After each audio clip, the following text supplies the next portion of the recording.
When you talk about homelessness, there are a bunch of different ways to talk about it, right? One is homelessness as an issue, as a sort of political talking point, and a thing that people talk about. What's underneath all of that is the other side of homelessness, which is the humanitarian side, which is the people, right? And the people are not trash strewn around, right? They're not tents. They're not messes under overpasses. They're just people.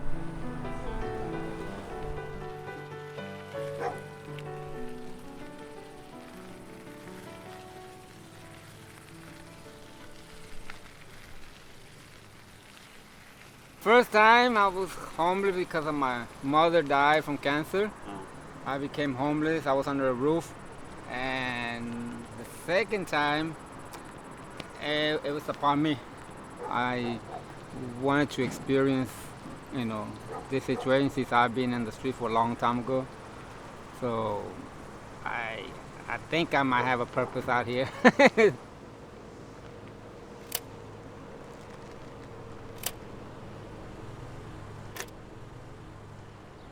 I'm Robert Murphy Baptiste. I'm 66 years old, and I live here at Camp Esperanza. I've been here almost a year. I left one while, and I wound up coming back.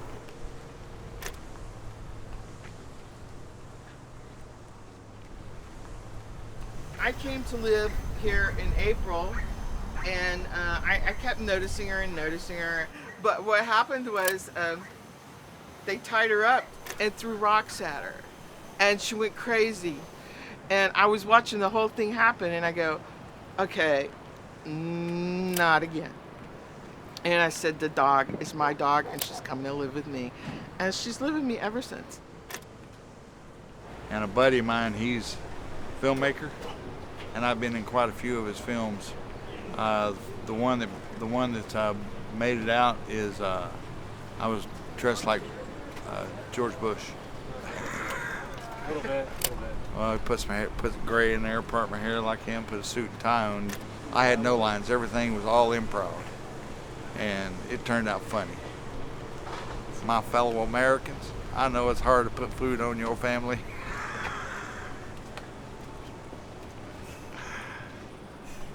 Yeah, I got a heavy Southern draw if I want it to happen.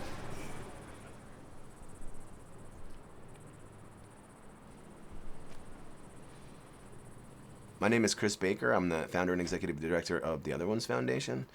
We are a homelessness service nonprofit based in Austin, Texas that offers our brothers and sisters experiencing homelessness extremely low barrier work opportunities, case management and housing navigation services, and we are also the operators of a roughly 150-person state-sanctioned homeless encampment in Southeast Austin.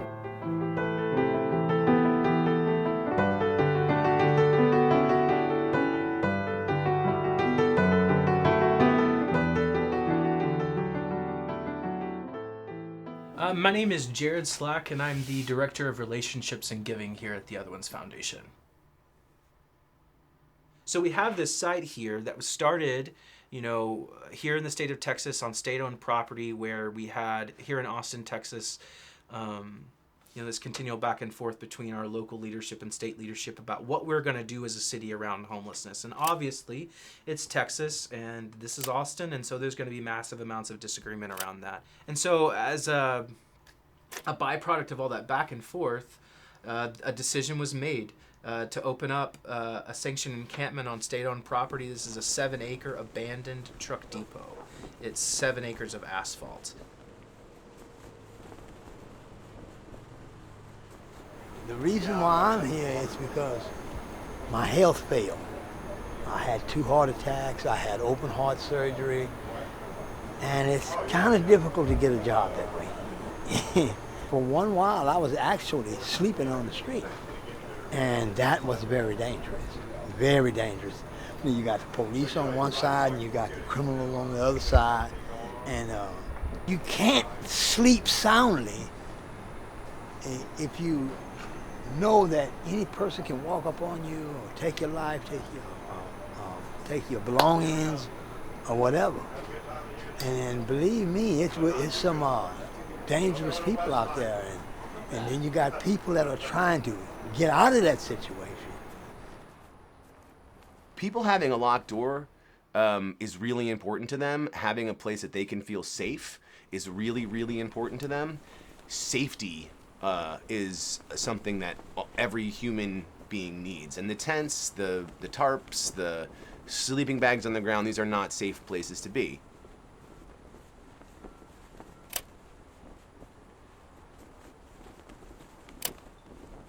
You can imagine a homeless person setting up their camp, and you can imagine them setting up their tent, and you can imagine all these different things. But the truth of it is like, that setup will not offer a pathway for that individual to experience themselves in the kind of way that we know is essential. And that is experience oneself as neighbor, as somebody who can live and participate and engage with a community. How can we offer more stability, more dignity to persons who are living on the streets? And so then we began to pull back and investigate and meet these wonderful people behind Better Shelter who are all the way over in Sweden. But then you find out they're deploying these shelters by the thousands in displacement centers, displacement camps all over the world.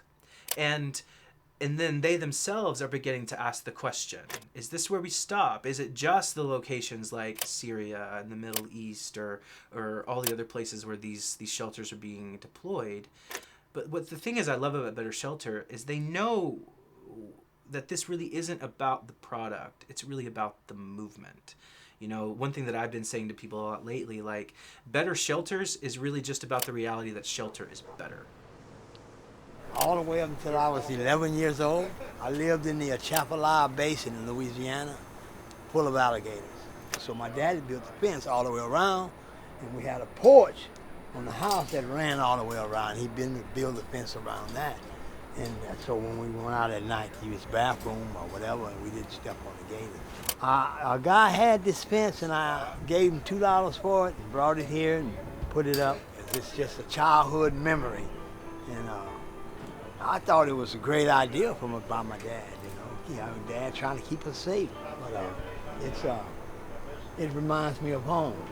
It reminds me of growing up. It reminds me of a good thing.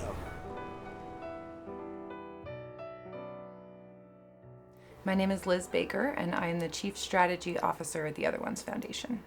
So once the Better Shelters were constructed, it was a significant shift for a lot of the people that were out here and moved into those shelters. So people really made them their own. They moved in their own furniture and their own belongings and figured out how to make the space work for them. And what we found was that people felt a sense of stability, a sense of security, and being able to lock their space, and that they could have belongings that were valuable to them because there wasn't a fear of losing those. I'm at one of the over here, but moving into one of the far ones. Just got that one last week. Don't have to worry about people coming in stealing stuff or anything because everything will be inside. When you're over here, people just walk in as they want. You can be asleep, you won't hear them. If you don't lock your bicycle up or lock everything up that you have, it will be gone. Especially for people who had serious medical issues or psychiatric issues, all of a sudden they were able to keep their medications safe. They were able to have a quiet and a dry place to sleep at night, so their sleep quality was going up. They had the ability to kind of let some of that emergency response kind of activation in their body mellow out a little bit. And so we saw people's medical health improve, we saw people's psychiatric health improve, and just generally be able to feel more comfortable in their environment and be able to focus on other things, the things that were actually going to help them exit homelessness, as opposed to having to focus on the day-to-day survival.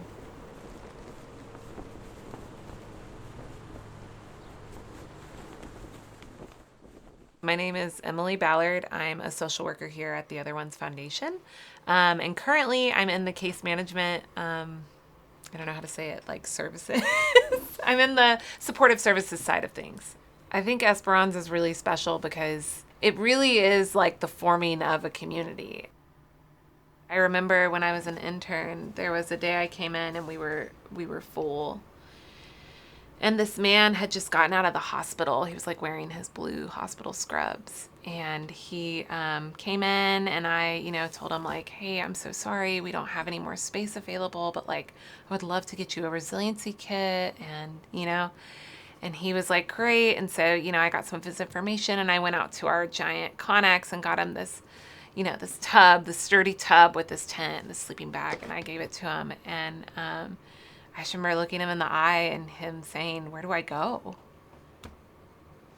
And I didn't have an answer. And so, the honest answer about what we want to do is we want to get as many people, through our program to then, move on to housing.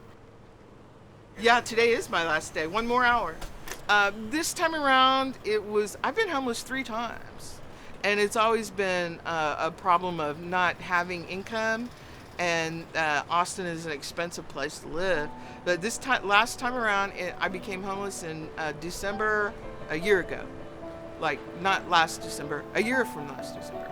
I've been here over a year and a half.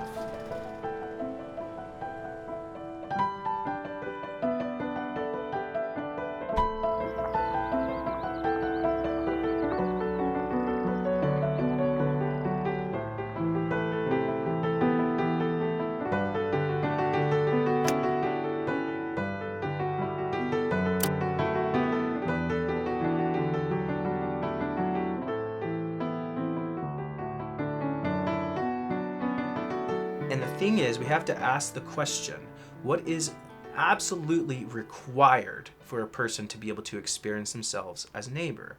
And so for our organization, we landed on 3 things. Every single individual is the product of their access to shelter, to opportunity, and support. And their reliable access to those 3 things at any given time in their life.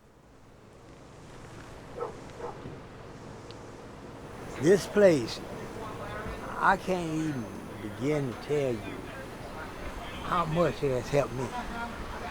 It has helped me to be able to believe in not only in myself, but into what people can do. And it's people that it's people, yeah. And people, it's people that give you the inspiration. I know that in my heart when I leave here, I'm gonna miss this little house in a certain way, because at a time when I needed it, it was there. I'm gonna say it, people provided it. People have shown a lot of caringness for other people they didn't even know. So they didn't have to pay for this little house. They could have bought their kid a new bicycle or something with that money, or put it in their college fund. But they decided to help us, other human beings they didn't know, to be able to survive. And that's what I like about the volunteers. They stop their lives and come out here to help us with ours. And you can't even put that in words. There's no word to describe what people has shown me since I've been out here, and it's shown the others. And man, it gives you hope.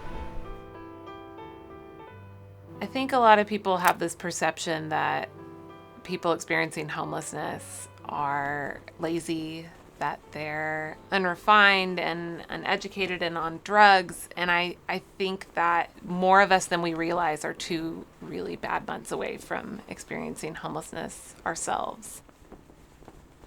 I think the number one thing that I would want people to know is that everybody has an individual complex story of how they wound up where they are.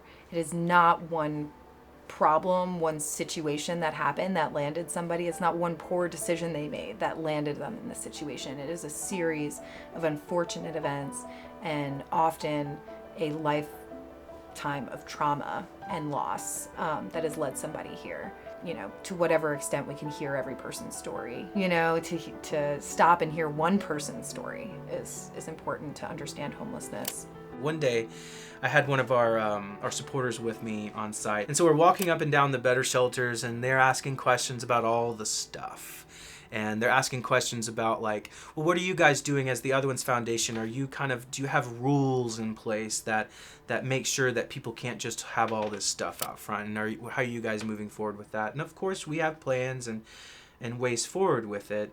So this donor and this friend of mine who was sitting on the front porch of his better shelter, he was sitting outside, and then our donor says, "Hey, do you mind if I step inside your better shelter? I'd just love to see how you have it set up." And I just love this moment, and I'll never forget it. This resident of ours, our client, looks right in the face of this donor and says, "Yeah, you're welcome to come in, but I got rules too. You got to take your shoes off."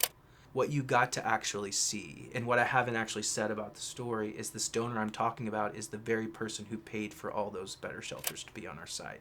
It's the very person who paid the wages for all of our clients to build these shelters. For me, it's about place. These persons are displaced.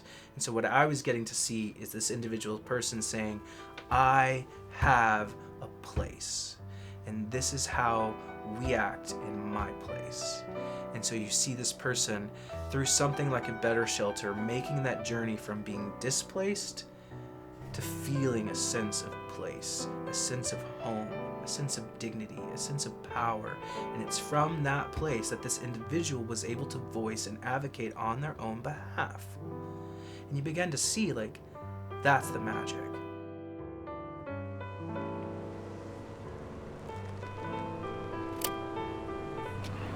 I did wrong.